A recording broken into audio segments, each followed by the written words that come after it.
Oke, halo teman-teman, kembali lagi di channel MS Design. Sekarang kita lanjut ke part 2. Jadi, seperti yang udah teman-teman lihat di video sebelumnya, kita sudah membuat 3D modeling yang rapi, udah buat scene-nya juga, begitu juga dengan teksnya atau layernya semua sudah tertata. Nah, di sini saya juga sudah nambahin beberapa scene tambahan, bisa kalian lihat, ya kan? Sebelumnya kan cuma 4 scene, di sini saya nambahin ya biar makin detail aja. Ini yang saya bilang kemarin. Jadi ketika kita lihat dari top view, ada notasi engsel di sini, jadi kelihatan atau simbol lah. Oke, jadi kalau kalian sudah selesai dengan 3D modelingnya, pertama-tama kalian mesti save dulu. Jadi sistem kerja dari SketchUp layout itu adalah terintegrasi ya, jadi terintegrate antara 3D modeling SketchUp-nya dengan gambar kerja yang akan kita buat di layout. Nah, jika kalian sudah save, pertama-tama kalian mesti buka SketchUp layout kalian. Di sini saya pakai SketchUp layout 2023. Nah, begitu kalian buka, nanti akan muncul welcome home seperti ini, halaman awal. Nah, yang mesti kalian lakukan adalah kalau misalnya kalian sudah punya template buatan sendiri ya, bakal muncul di sini nanti. Ini adalah beberapa template yang bakal sering kalian pakai.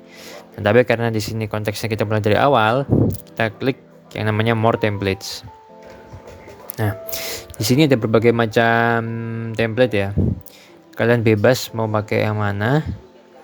Ada yang kosongan kayak gini, ada juga yang ada kopnya.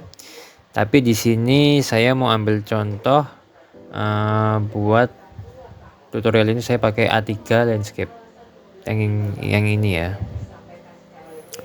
Kenapa saya pakai template yang ini? Karena ini untuk default dari layout sudah cukup lengkap.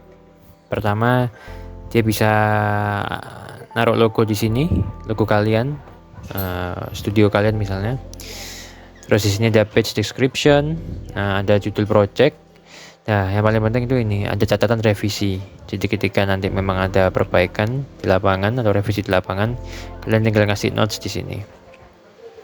Nah, jadi ketika kalian buka SketchUp layout, di sini ada yang namanya toolbar. Mungkin toolbarnya mirip-mirip sama menu di SketchUp. Ada lines, ya, ini membuat garis, ini membuat arcs, ini buat lingkaran, kotak, polygon. Nah, ini offset, mirip-mirip di AutoCAD. Nah, ini ada teks buat ketik, nulis, kasih keterangan. Di sini ada label, sama fungsinya kayak teks. Ini dimension. Di sini kalian juga bisa masukin tabel jika diperlukan. Ini ada eraser, ada style dan lain-lain. Mirip-mirip sebenarnya. Nah, di sisi kanan ini ada yang namanya default tray.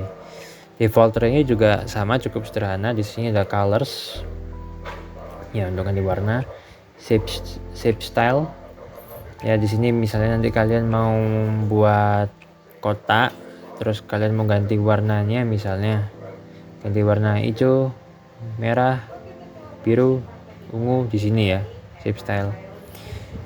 Di sini juga ada stroke, kalian bisa ngatur ketebalan dari objeknya di sini. Jadi makin tebal ya kan. Terus di sini ada pattern fill. Jadi pattern fill ini fungsinya untuk memasukin simbol atau hedge atau notasi di gambar kerja kalian. Misalnya di sini saya sudah punya kotak, terus kita mau masukin misalnya material symbols. Di sini saya misalnya mau masukin brick atau batu bata, hedge batu bata ya. Kalian bisa lihat. Nah, di sini sudah nampak hedge-nya. Jadi itu adalah fungsi tray pattern fill. Lalu di sini ada SketchUp model. SketchUp model ini nanti akan bisa kita custom atau bisa kita edit ketika kalian sudah insert file 3D modelingnya. Lalu di sini ada scale drawing, ini buat ngatur skalanya. Dimension style, ini untuk narik garis ukuran dimensi. Text style yang ngatur merubah teksnya sesuai preferensi masing-masing. page. Jadi di sini itu ada page berapa lembar kerjanya. Nanti akan muncul di sini. Ini cover utama, inside page.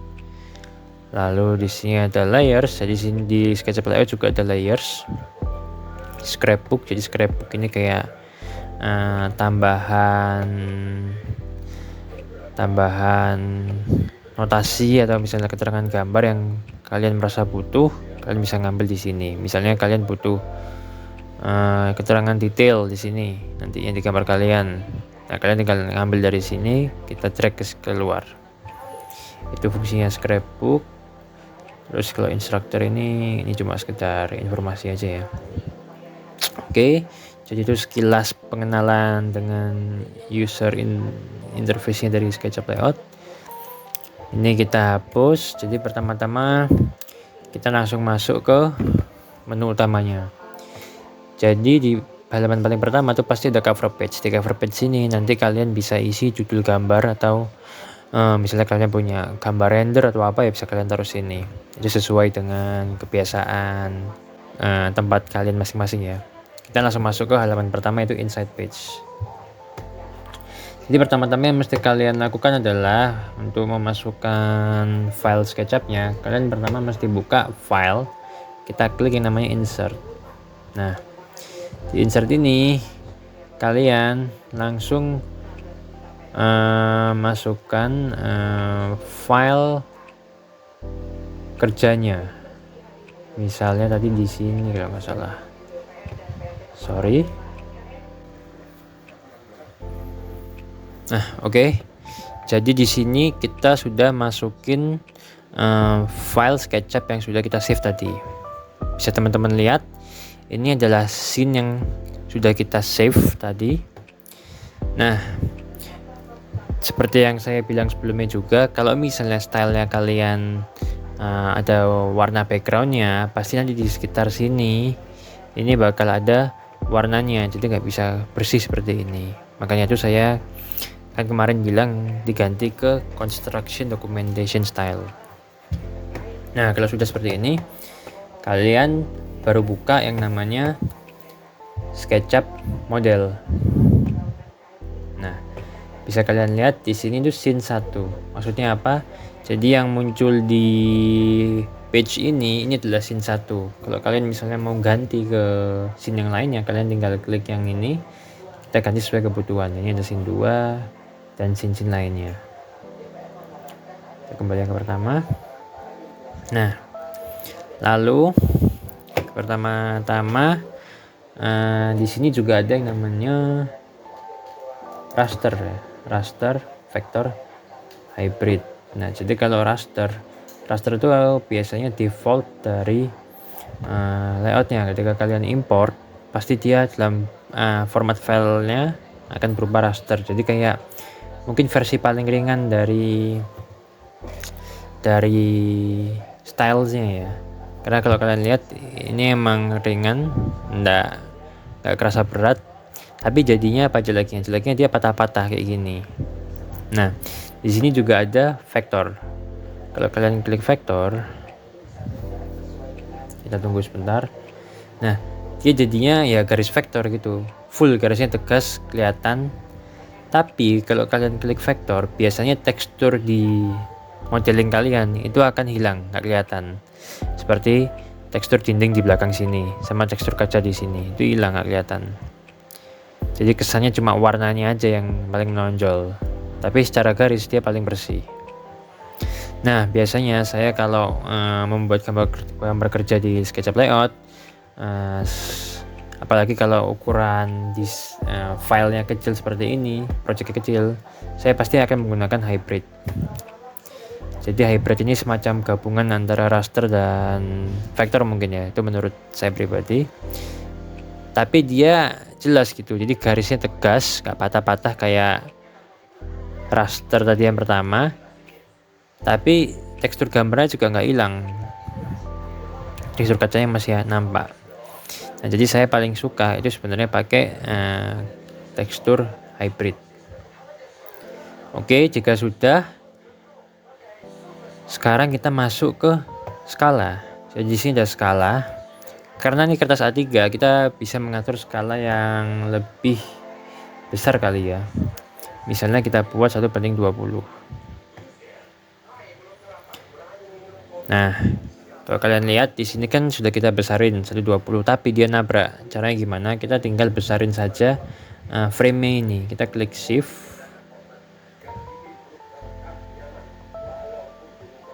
Sorry, maksud saya kita klik alt. Ya, terus dibesarin bareng-bareng. Nah, jadi kalau kalian lihat di sini kalian juga bisa, atau manual ya, bisa kalian kecilin frame-nya sesuai kebutuhan gambar kalian. Nah, nggak enaknya SketchUp layout ini memang kalau misalnya folder kalian terlalu berat di SketchUp-nya, pasti layoutnya juga ikut berat. Itulah kenapa saya mendingin banget untuk efisiensi file ya, efisiensi material, text, layer. Jadi supaya pas kita bawa ke layout ini file nggak berat-berat banget. Nah, saya rasa segini cukup. Terus kalau sudah, ini terserah kalian bisa naruh 2 gambar dalam satu kertas biar ringkas, atau kalian juga bisa misalnya satu-satu gini ya bisa. Tapi mungkin di sini saya coba buat satu kertas ini kita pakai 2 gambar. Nah, biasanya saya ngakalinya kalau supaya pembagiannya rapi antara kanan sama kirinya, saya tarik garis line seperti ini. Terus kita ambil titik tengahnya misalnya. Nah, tujuannya ini cuma sebagai garis bantu aja ya. Kita tarik, nah kita paskan titik koordinat centernya ini dengan center silang tadi, X tadi. Sorry. Kita paskan dengan titik center tadi ya. Nah, bisa kalian lihat, jadi fungsinya ini sebenarnya sebagai garis bantu saja. Kalau sudah, kita juga bisa copy ini ke sisi sebelah kirinya. Kita klik Ctrl C, Ctrl V, terus kita copy ke sisi sebelah kirinya. Nah, jadi di sini satu lembar A3 bisa kita pakai untuk 2 gambar supaya cepat dan ringkas saja ya. Nah, jadi ketika sudah seperti ini, kita tinggal mengganti salah satu scene-nya dengan scene yang lain. Nah, kita buka SketchUp model. Di sini saya pakai scene 2. Kita tunggu. Oke, ini sekarang 2 gambar sudah masuk. Jadi ketika kalian sudah punya gambar seperti ini, tugas kita berikutnya adalah kita memberi dimensi. Ini saya kecilkan sedikit karena ngambil sisi sebelahnya terlalu banyak sepertinya. Nah, segini cukup. Nah, jadi tugas kita berikutnya adalah memberikan dimensi. Nah, mungkin kalau misalnya kalian memang pakai layout dari zaman kuliah, atau mungkin dulu ya, ketika saya masih kuliah, biar cepat, biasanya saya tuh kalau narik garis tuh asal-asalan seperti ini. Bahkan tidak peduli dengan dimensinya, asal narik seperti ini aja, 0,60 m, kan maksudnya 60 cm. Terus nariknya itu berantakan, jadi garis notasinya nggak sama gitu, padahal itu kan tidak sesuai dengan standar gambar kerja ya. Nah, jadi pertama-tama yang mesti kita lakukan adalah kita mesti mengatur garis dimensinya dulu. Pertama kita buka ke tray dimension. Nah, kita klik dimension. Di sini pertama yang mesti kalian lakukan adalah kalian mesti merubah satuannya. Di sini saya pakai milimeter biar sama kayak di SketchUp-nya. Presisinya saya buat 1 saja biar nggak kebanyakan koma. Lalu di sini display unitnya biasanya saya matikan supaya nggak kepanjangan ya. Jadi langsung ke angkanya saja. Toh kan pasti juga usah paham lah, kalau misalnya 600 ya berarti 60 cm. Nah, terus apakah berikutnya kita tinggal narik gini saja? Nah, berikutnya yang mesti kita lakukan adalah kita mesti buat garis bantu. Garis bantu seperti apa yang mesti kita buat? Yaitu garis bantu dimensi. Fungsinya apa sih?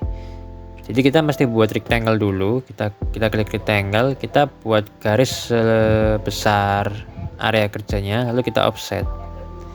Di sini misalnya kita offset katakanlah 10. Juga berikutnya kita offset 10. Nah, apa sih tujuannya di offset? Kalau sudah kita hapus. Tujuannya biar garis notasi kalian itu memiliki kesejajaran atau kesamaan. Jadi nggak asal narik yang berantakan seperti kalau kita zaman kuliah dulu mungkin ya, kayak wah jadinya kalau lihat nggak enak gitu. Nah, lalu di sini saya juga kelupaan. Biasanya sih saya selalu mengganti fontnya ya. Kalau bawaannya sih masih pakai Georgia ini, cuma saya kurang suka karena kalau gambar teknik kan harus font yang tegas dan kotak ya, bold gitu. Biasanya saya pakai Futura paling sering ya. Nah, jadi jelas gitu. Kita ulangi saja. Kita pakai Futura. Nah, jika sudah, di sini tugas kita barulah menarik garis notasinya. Di sini kita klik dulu, lalu kita tarik sampai sini. Nah, kita tarik. Kalau sudah muncul garis bantuannya itu, tinggal kita drag ke bawah seperti ini. Nah, jadi garis dimensi kalian itu rapi dan tidak membingungkan ketika nanti diproduksi atau dicetak. Nah, ini sekarang lupa kelewatan, ini ada pembagiannya seperti ini ya. Ini nanti saya cepatin aja ya biar gak kelamaan.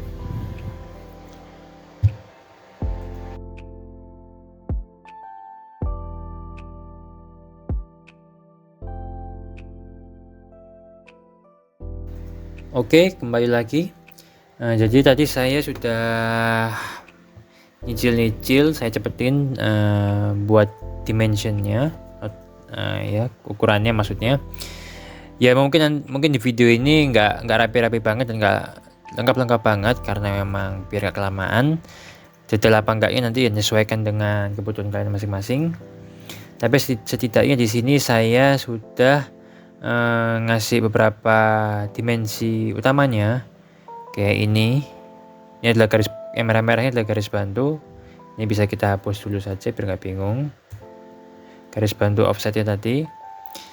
Jadi saya sudah ngasih notasi untuk kabinet bagian bawah, terus ini untuk backsplash-nya, ini kabinet atas. Lalu di sini saya juga biasanya kalau membuat gambar kerja seperti ini, saya selalu ngasih garis notasi arah bukaan pintu kabinetnya mau kemana. Misalnya ini pintunya juga saya kasih sekalian biar lengkap.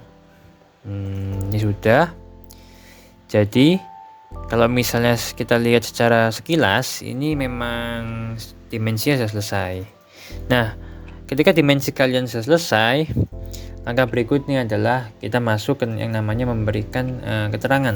Jadi di keterangan ini kalian bakal ngasih penjelasan apa sih material yang dipakai untuk kabinet ini, untuk kitchen set ini gitu. Nah, di sini kalian bisa ambil yang namanya label. Nah, ketika kalian ngambil label atau label ini, kita klik. Biasanya defaultnya pasti masih kayak settingan pertama kita tadi. Jadi tulisannya itu masih nggak sama. Nah, jadi kita mesti perlu atur dulu. Jadi yang pertama, kalian bisa buka di shape style lagi, terus kita klik label, sama kita juga buka text style. Nah, di sini jangan lupa kalian ganti Futura, kita klik enter. Nah, di label ini kalian juga bisa custom arrow-nya atau garis awalnya ya, kalian mau pakai yang mana. Nah, biasanya sih saya pakai yang garis panah seperti ini ya, atau misalnya kalian mau ganti panah yang lebih kecil juga bisa seperti ini. Tapi kita untuk kebutuhan tutorial ini kita pakai yang gede aja seperti inilah. Ini kalian juga bisa besarin mau seberapa gede panahnya. Nah ini gede banget kegedean, kita bisa pakai angka 2 misalnya. Nah ini cukup jelas. Nah jadi untuk meletakkan label atau kita ngasih label keterangan ini, pertama adalah kita mesti klik dulu lokasi mana yang mau kita kasih keterangan. Kita klik 1, kita tarik garisnya, lalu kita klik 2, kita tarik ke belakang. Nah baru kalau sudah kita klik teksnya. Di sini masih belum ganti, sorry, kita klik lagi Futura. Nah ya kan, jadi misalnya nih kita mau ngasih keterangan untuk si kabinet kitchennya, misalnya materialnya kita pakai multiplex. Ini contoh aja ya, multiplex 18 mili, lalu finishingnya misalnya kita kasih HPL lah misalnya, atau duku ya boleh, tapi sini saya kasih contoh HPL aja. Misalnya HPL mereknya Taco misalnya, kodenya 12345. Udah kayak gini aja, kita klik selesai. Jadi untuk penamaan keterangan cukup sampai sini. Ini kita buat ke kanan, jadinya kayak gini. Ini sudah selesai sebenarnya keterangannya. Nah kalian bisa melengkapi keterangan-keterangan lainnya. Misalnya nih kalian bakal ngasih, untuk keterangan ini emang harus detail ya, semakin detail semakin lengkap juga semakin baik. Jadi jangan nanggung-nanggung kalau ngasih keterangan supaya tidak terjadi kesalahan produksi. Misalnya kalian juga mau ngasih keterangan tambahan, di setiap kabinetnya ini ada LED strip. Kita tulis saja misalnya LED strip misalnya 3000 Kelvin. Misalnya kita pakai brand apa, contohnya Philips mungkin kalau ada, atau yang ada di pasaran aja apa, ke arah bawah. Dia ngasih tahu kalau arahnya itu dipasang ke bawah, itu sudah jelas dan pasti. Terus misalnya nih kalian juga mau ngasih keterangan untuk ini backsplashnya pakai apa tipenya, kalian tinggal copy aja dari keterangan yang sudah kita bikin tadi. Kita Ctrl Shift, kita pencet Shift saja, kita drag ke bawah. Misalnya di sini kita kasih spek mosaic tiles, misalnya ini ngarang-ngarang aja ya, size nya misalnya 30 dikali 10 besaran kali 5 mm, 300 harusnya ya, sudah lama 30 kali 5 mm. Terus yang matte misalnya, atau yang glossy finish. Nah udah, jadi runtutan kerjanya adalah setelah kalian membuat dimensi, kasih ukuran secara lengkap, kalian memberikan keterangan. Detail dari keterangan ini ya semakin detail semakin baik, dan menyesuaikan juga dengan furnitur kalian seperti apa.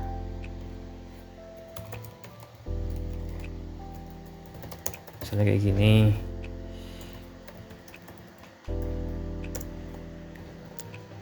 Nah jangan lupa tadi kan di desain kita ini ada colokan listrik. Kita juga mesti ngasih jarak dan ketinggiannya berapa. Ini 30 dari lantai, 30 dari kitchen set. Di sini dari dinding 150. Kalau dari top table 300. Ini nariknya saya kayaknya kurang pas. Ya, katakanlah 309 lah ya. Kita taruh ke sini. Nah, biasanya saya kalau membuat kabinet, saya kasih warna seperti ini ya. Saya kasih shadow seperti ini. Tujuannya shadow ini apa sih? Jadi untuk membuat gambar kita menjadi nggak flat juga sih, nggak bingung gitu. Soalnya kalau misalnya kalian flat seperti ini, antara bidang yang ini sama bidang yang ini tuh kok kayaknya nabrak, kayaknya sama gitu. Jadi saya ngasih shadow untuk ngasih tahu kalau ini tuh ada kedalamannya gitu. Tapi ini preferensi ya, ini versi saya kalau saya membuat gambar kerja di layout. Jadi caranya kalian cukup buat rectangles, terus struknya kita matiin, kita kasih warna putih saja, white, fillnya kita kasih white, terus kita tinggal buat shadow di kabinet kita. Dan di sini kan masih ngeblok. Caranya gimana? Kita tinggal kecilin opacity-nya. Kita buat misalnya 30. Nah, jadi di sini dapat ada permainan shadow yang bikin gambar kita tuh nggak kaku juga, dan ketika dilihat itu lebih enak. Tapi kembali lagi ini sesuaikan dengan kebutuhan masing-masing. Kalau kalian merasa nggak perlu pakai tambahan untuk cara seperti ini ya bisa di skip saja. Tapi kalau saya biasanya mesti dikasih ya.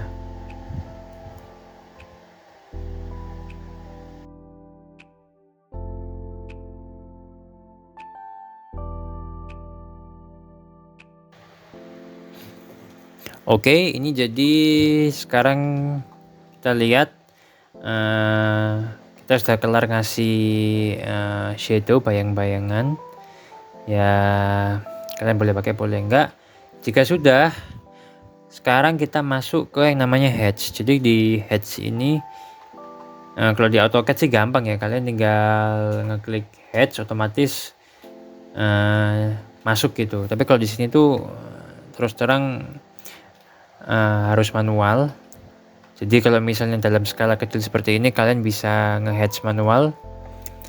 Tapi sih saya kadang-kadang pakai, kadang-kadang juga enggak, tergantung kebutuhan. Jadi di sini ada fill. Kalian mesti ngeblok dulu area yang mau kalian isi, stroke-nya dimatikan saja. Misalnya kita isi seperti ini. Nah, di sini baru kita isi pattern. Patternnya gimana?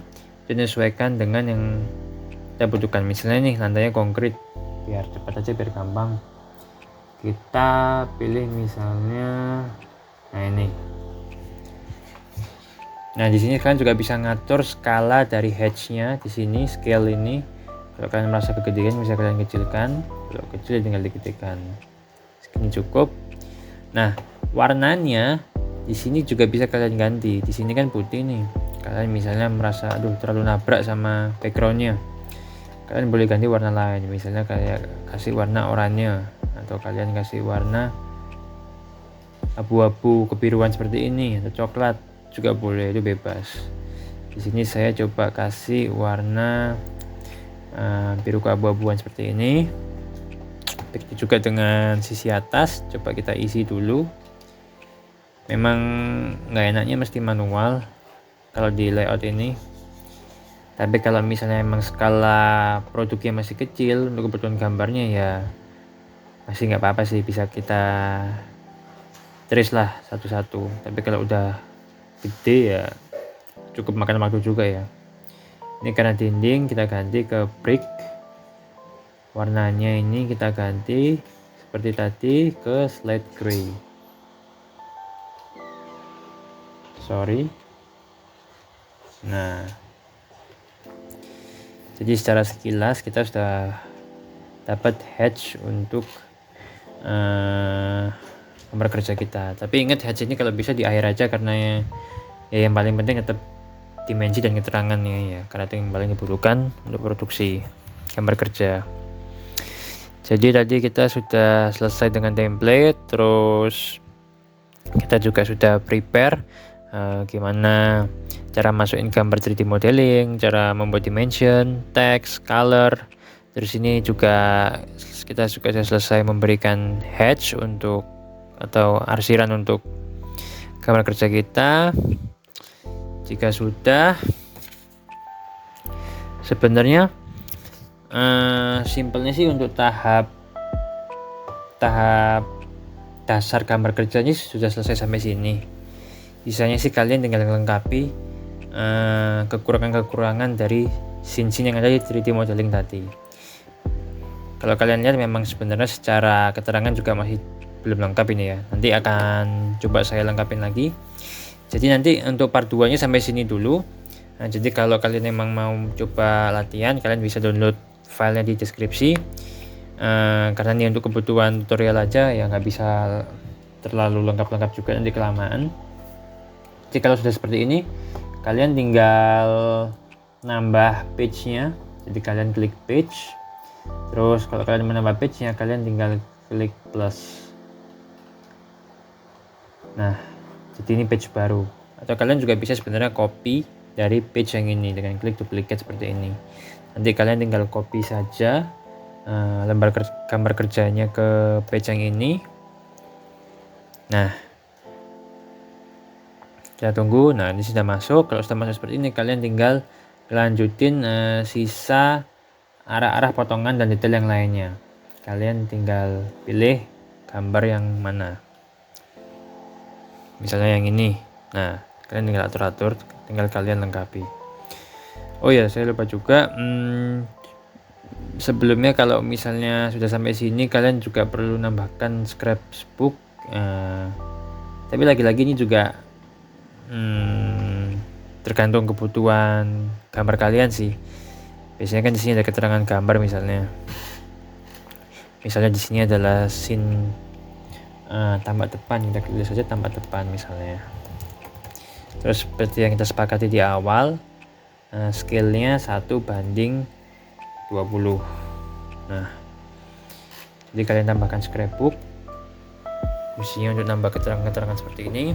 Terus kalau misalnya kalian merasa wah ini masih butuh detail yang lebih jelas lagi, detail yang lebih kompleks lagi, kalian bisa nambahkan simbol-simbol seperti ini misalnya kita mau ngasih detail gimana sih pertemuan handle di sini, misalnya seperti ini. Biasanya kalau karena saya juga kebetulan orang interior, untuk detail-detail seperti ini memang harus digambar. Karena itu jangan sampai hal-hal seperti ini terlewatkan. Nah, di sini kalian bisa kasih icon seperti ini, terus jadi nge-refer ke sini, maksudnya ngejelasin bagian ini. Jadi ini A001 ini maksudnya menunjuk ke halaman berapa. Misalnya kita kasih A004 misalnya, kita tulis saja 4 misalnya 004. Jadi maksudnya adalah detail dari pertemuan handle di top table dan pintu kabinet ini ada di halaman A004. Seperti itu. Ini juga ada simbol-simbol lainnya. Simbol-simbol bisa dipakai untuk simbol dinding, atau kalian kalau misalnya juga lihat-lihat masih banyak lagi simbol lain yang mungkin bisa kita pakai atau mungkin malah nggak perlu sama sekali. Di sini banyak. Jadi untuk part 2 saya rasa cukup sampai situ. Nanti kita lanjut ke part 3. Mungkin part 3 nya adalah part terakhir. Nanti saya bakal cepetin videonya, saya bakal kasih lihat hasilnya versi saya pas sudah selesai dengan gambar kerja ini. Mungkin sekian video part 2 kali ini. Oh iya, jangan lupa kalau sudah kalian save. Sebenarnya dengan cara seperti ini juga sudah selesai ya. Kalau kalian merasa cukup ya tinggal kalian save. Kita save. Misalnya seperti ini, kita taruh di dokumen lah misalnya. Di sini misalnya kita klik 001 misalnya.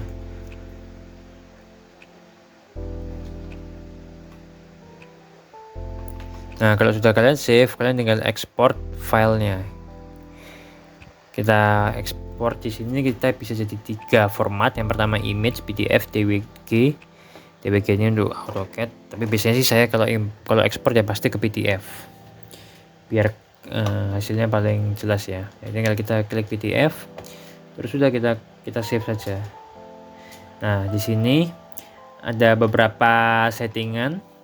Kalian kalau bisa sih, saya setiap kali ekspor saya output resolusinya saya rubah ke high, paling tinggi, supaya dapat kualitas yang jelas lah ketika di print out nanti. Tinggal kita ekspor. Ini kita tunggu hasilnya. Jadi ini dia hasilnya. Ini masih kosongan, belum saya isi. Nah, bisa kalian lihat tajam, jelas. Ini ukuran lembar A3. Jadi ketika di print itu terbaca dengan bagus, rapi, jelas, informatif. Jadi meminimalisir kesalahan. Kalau bisa memang jangan sampai ada salah gitu. Oke, mungkin sekian video part 2. Nanti selanjutnya kita akan finishing saja di part 3 supaya nggak kelamaan. Oke, sekian video kali ini. Kalau misalnya ada masukan atau pertanyaan, monggo ditanyakan karena memang nggak bisa semua saya jelasin juga. Oke, sekian dari saya dan terima kasih.